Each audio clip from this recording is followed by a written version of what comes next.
ನಮಸ್ಕಾರ, ರಿವ್ಯೂ ಚಾನಲ್ಗೆ ಸ್ವಾಗತ. ನಾನು ಸೌಖ್ಯ ಗಾಂವ್ಕರ್. ವೀಕ್ಷಕರೇ, ರಾಷ್ಟ್ರ ರಾಜಕಾರಣದಲ್ಲಿ ಈಗ ಯಾವ ಪಕ್ಷ ಒಡೆದು ಯಾರ ಜೊತೆಗೆ ಮರ್ಜ್ ಆಗುತ್ತೆ, NDAಗೆ ಎಷ್ಟು ನಂಬರ್ ಯಾವಾಗ ಜಾಸ್ತಿ ಆಗುತ್ತೆ ಅನ್ನೋ ಬೆಳವಣಿಗೆ ಪದೇ ಪದೇ ಆಗ್ತಿದೆ ಅಲ್ವಾ.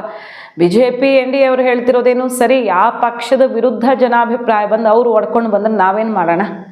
ಹಂಗೆ ಮಾಡೋಕ್ಕೆ ಸಾಧ್ಯನಾ? ಯಾರು ಬೇಕಾದರೂ ಯಾರನ್ನು ಬೇಕಾದರೂ ಒಡೆಯೋಕ್ಕೆ ಸಾಧ್ಯನಾ? ಹಾಗಾದರೆ ಇದು ಸತ್ಯನಾ? ಆರೋಪ ಏನು ಬೇಕಾದರೂ ಮಾಡಬಹುದು, ಬಟ್ ಆಗ್ತಿರೋದು ಇದು ವಾಸ್ತವ ಅಂತ ಹೇಳ್ತಿರೋವಾಗಲೇ ಇನ್ನೊಂದು ಪಕ್ಷ ಛಿದ್ರವಾಗೋದಕ್ಕೆ ಮುಹೂರ್ತ ಫಿಕ್ಸ್ ಆಗಿದೆ. 7 ಜನ MP ಗಳು NDA ತೆಕ್ಕೆಗೆ ಬೀಳಲಿದ್ದಾರೆ. ಲಾಸ್ಟ್ ವೀಕೆ ರಿಪೋರ್ಟ್ ಆಗಿತ್ತಲ್ವ, ಸುದ್ದಿ ಬಂತು, ಬಟ್ ಅಲ್ಲಗಳಿದ್ರು. ಉದ್ಧವ್ ಶಿವಸೇನಾ ಮಹಾರಾಷ್ಟ್ರದ ಮೇಜರ್ ಆಪರೇಷನ್ ಈಗ ಕ್ಲೈಮ್ಯಾಕ್ಸ್ ಹಂತಕ್ಕೆ ಬಂದಿದೆ.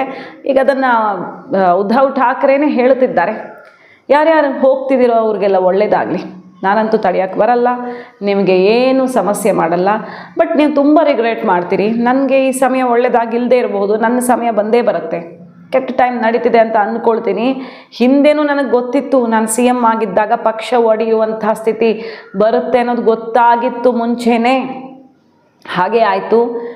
ಈಗ ಯಾರಾದರೂ ಹೋಗೋಕ್ಕೆ ಇಷ್ಟಪಟ್ಟಿದ್ರೆ ಖಂಡಿತ ನಿಮ್ಮನ್ನು ತಡೆಯಲ್ಲ, ಹೋಗೋರೆಲ್ಲ ಹೋಗಬಹುದು, ತುಂಬ ಪಶ್ಚಾತ್ತಾಪ ಪಡ್ತೀರಾ, ಅದಂತೂ ಸತ್ಯ ಅಂತ ಉದ್ಧವ್ ಠಾಕ್ರೆ ಅವರು ಈಗ MP ಗಳಿಗೆ ಅಂತಿಮ ಸಂದೇಶ ಕೊಟ್ಟಿರೋದು. 5 ಜನ MP ಗಳು ಆಲ್ರೆಡಿ ಮೀಟಿಂಗ್ ಸ್ಕಿಪ್ ಮಾಡಿಬಿಟ್ಟಿದ್ದಾರೆ.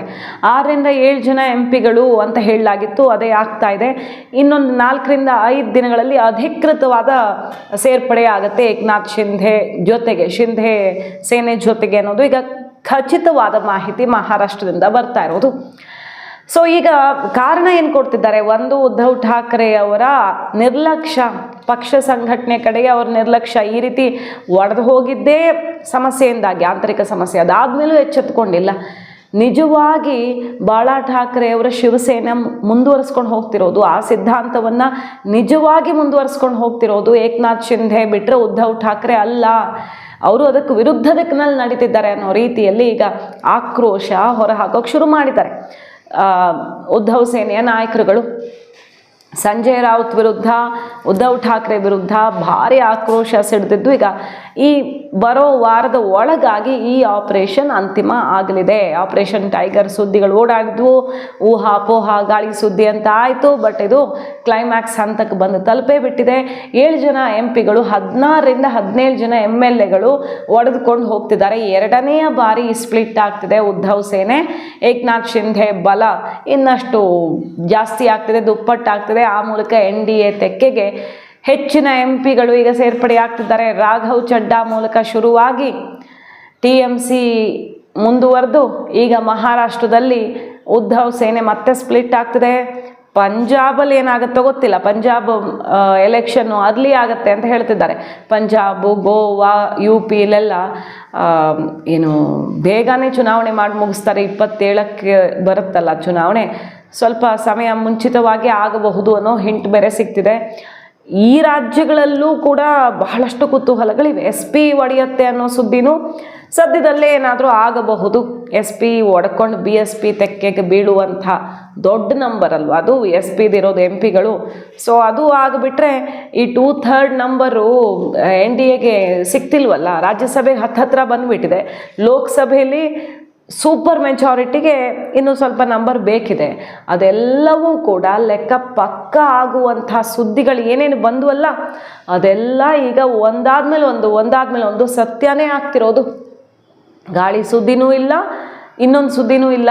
BJPಗೆ ಬಯಸದೇ ಬಂದ ಭಾಗ್ಯದ ರೀತಿಯಲ್ಲಿ ನಂಬರ್ ಬಂದು ಸೇರಿಕೊಳ್ತಿದೆ. 400 ಗಡಿ ದಾಟ್ತೀವಿ ಅಂತ ನರೇಂದ್ರ ಮೋದಿ ಅವರು ಹೇಳಿದರು 24ರಲ್ಲಿ, ಅದು ಆಗಲಿಲ್ಲ. ಈಗೂ 400 ಗಡಿಗೇನು ಹೋಗಿ ತಲುಪಿಬಿಡಲ್ಲ, ಆದರೆ ಸೂಪರ್ ಮೆಜಾರಿಟಿಗೆ ಬೇಕಾದಂಥ ನಂಬರ್ ತಂತಾನೇ ಬಂದು ಸೇರಿಕೊಳ್ತಿರೋದು. ಮೇಜರ್ ಆಗಿ ಇವರದ್ದು ಏನು ಗೋಲು, ಡಿಲಿಮಿಟೇಷನ್ ಆಗಿಬಿಟ್ರೆ ರಾಷ್ಟ್ರ ರಾಜಕಾರಣದ ಲೆಕ್ಕಾಚಾರ ಚೇಂಜ್ ಆಗುತ್ತೆ. ಮಹಿಳಾ ಮೀಸಲಾತಿ ಆಗಿಬಿಟ್ರೆ ಭಾರತದ ಭವಿಷ್ಯ ಬದಲಾಗುತ್ತೆ.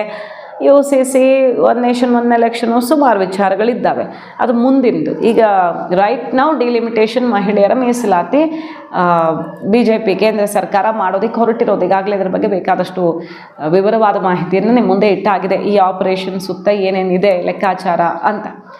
ಸೊ ಮತ್ತೊಂದು ರಾಜ್ಯದಲ್ಲಿ ಆಪರೇಷನ್ ಕ್ಲೈಮ್ಯಾಕ್ಸಿಗೆ ಬಂದಿದೆ. ಉದ್ಧವ್ ಠಾಕ್ರೆ ಅವರೇ ಆ ಸಂದೇಶವನ್ನು ಕೊಟ್ಟಿದ್ದಾರೆ. ಸಂಜಯ್ ರಾವುತ್ ಅದನ್ನು ತಳ್ಳಿ ಹಾಕ್ತಿದ್ದಾರೆ. ಬಟ್ ಉದ್ಧವ್ ಠಾಕ್ರೆ ಅವರ ಸ್ವರ ನೋಡಿದ್ರೆ ಅವರು ಎಲ್ಲರಿಗೂ ಆಲ್ ದಿ ಬೆಸ್ಟ್ ಅಂತ ಹೇಳ್ತಿರೋದು ನೋಡಿದ್ರೆ ಗೊತ್ತಾಗ್ತಿದೆ ಅಂತಿಮ ಆಗ್ತಿದೆ ಅಂತ. ಮತ್ತೆ ಎಲ್ಲ ಸ್ಕಿಪ್ ಮಾಡಿದ್ದಾರೆ ಮೀಟಿಂಗ್ನ.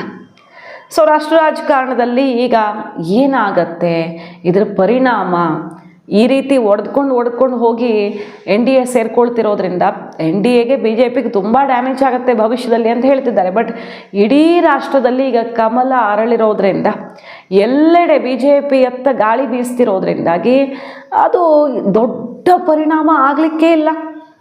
ಹೇಳ್ಕೇಳಿ ಮಹಾರಾಷ್ಟ್ರದಲ್ಲಿರೋದೇ ಇವರು ಸರ್ಕಾರ, ಅಲ್ಲಿ BJPದೇ CM ಇರೋದು. ಹಾಗಾಗಿ ಬಲ ಹೆಚ್ಚಾಗುತ್ತೆ ಲೋಕಲ್ ಆಗಿ, ಮತ್ತು ನ್ಯಾಷನಲ್ ಲೆವೆಲಲ್ಲಿ ಬಿಟ್ಟರೆ ಅಂಥ ಏನೋ ಸರ್ಕಾರನೇ ಬೀಳಿಸಿ ಇನ್ನೇನೋ ಆಯಿತು ಅನ್ನೋ ಥರ ಆಗಲ್ಲ. ವೆಸ್ಟ್ ಬೆಂಗಾಲಲ್ಲಾಗಿದ್ದು ಅದೇ, UPಯಲ್ಲೂ ಆಗೋದು. ಆದರೆ ಅದೇ ರೀತಿಯಲ್ಲಿ ಆಗುತ್ತೆ ಹೆಚ್ಚು ಕಡಿಮೆ. BSP ಅಕಸ್ಮಾತ್ NDA ತೆಕ್ಕೆಗೆ ಬಿದ್ದರೆ BJPಗೇನೋ ನೆಗೆಟಿವ್ ಆಗಿಬಿಡುತ್ತೆ ಇದು ಅನ್ನೋ ಥರ ವಾತಾವರಣವೇ ಇಲ್ಲ ರಾಷ್ಟ್ರದಲ್ಲಿ.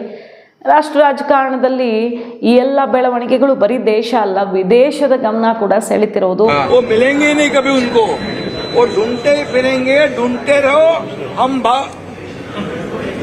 आगे का मैं बोलता नहीं और आपको मैं बोलता हूँ, कई लोग हैं कि तुम लड़ो हम कपड़ा संभाल लेते हैं, ऐसा है।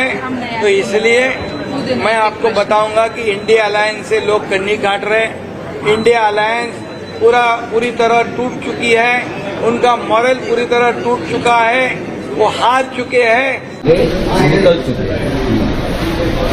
हमारी पार्टी के MP MLA के नहीं लगे, कार्यकर्ताओं के पास काम करेंगे। सर लेकिन आप कह रहे हैं कि ऐसे अटेम्प्ट्स क्या मेरी भी प्रधानमंत्री से मुलाकात होती है, किसी मंत्री से मिलना काम के लिए, एक MP का मिलना, उसमें आप इतना गंभीरता से कीजिए। लेकिन आप कह रहे हैं कि संकट नहीं है, अगर संकट आता है तो संकट को निपटा दीजिए। लेकिन आप कह रहे हैं अटेम्प्ट्स हो रहे हैं ऐसे, आप कह रहे हैं कि ಸೊ ನರೇಂದ್ರ ಮೋದಿ ಅವರು ಏನು ಮಾಡಬೇಕು ಅಂದ್ಕೊಂಡಿದ್ದಾರೋ ಅದನ್ನು ಮಾಡೇ ತೀರ್ತೀನಿ ಅಂತ ಈ ಆಪರೇಷನ್ ನಡೆಸ್ತಿರೋದು, ಈ ಸಂವಿಧಾನಕ್ಕೆ ವಿರುದ್ಧ ದಿಕ್ಕಿನಲ್ಲಿ ಅಂತೆಲ್ಲ ಮುಗಿಬಿದ್ದಿರೋದು ವಿವಿಧ ಪಕ್ಷಗಳು. ಬಟ್ BJP ತಲೆ ಕೆಡಿಸ್ಕೊಳ್ತಿಲ್ಲ, ಇದರಲ್ಲಿ ನಮ್ಮದೇನು ಕೈವಾಡ ಇಲ್ಲ, ನಾವು ಆರಾಮಾಗಿ ನಮ್ಮ ಕೆಲಸ ಮಾಡ್ತಿದ್ದೀವಿ. ನಿಮ್ಮ ಪಕ್ಷಗಳ ನಾಯಕರನ್ನು ನೀವು ಹಿಡಿದಿಟ್ಕೊಳ್ಳೋಕ್ಕಾಗ್ತಿಲ್ಲ ಅಂದರೆ, ನಿಮ್ಮ ಪಕ್ಷ ದಾರಿ ತಪ್ಪಿದೆ, ಹಳಿ ತಪ್ಪಿದೆ ಅಂದರೆ ನಾವು ಏನು ಮಾಡೋಣ ಅಂತ ಅವ್ರು ಕೇಳ್ತಿದ್ದಾರೆ. ಹಾಗಾಗಿ ಇನ್ನೂ ಯಾವ್ಯಾವ ರಾಜ್ಯಗಳಿಂದ ಈ ಸುದ್ದಿಗಳು ಬರಲಿವೆ ಅನ್ನೋದನ್ನು ಕಾದು ನೋಡಬೇಕು. BJP ಅಂತೂ ಸರಿಯಾದ ಸಮಯಕ್ಕೆ ತಕ್ಕಂತೆ ಹೆಜ್ಜೆ ಇಡಬೇಕಾಯ್ತು. ಪಂಜಾಬಲ್ಲೂ ಅಂಥದ್ದಾಗತ್ತಾ ಅನ್ನೋದೊಂದು ಕುತೂಹಲ ಹಾಗೆ ಉಳ್ಕೊಂಡಿದೆ. ಆಮ್ ಆದ್ಮಿಯ ಕಥೆ ಏನಾಗುತ್ತೆ ಡೆಲ್ಲಿಯ ಬಳಿಕ ನೋಡಬೇಕು. ಮಾಹಿತಿ ಇಷ್ಟ ಆಗಿದ್ರೆ ಮಿಸ್ ಮಾಡಿದ್ರೆ ನಮ್ಮ ಚಾನಲ್ನ ಸಬ್ಸ್ಕ್ರೈಬ್ ಮಾಡಿ, ನಿಮ್ಮ ಅಭಿಪ್ರಾಯ ಕಮೆಂಟ್ ಮಾಡಿ ತಿಳಿಸಿ. Thank you.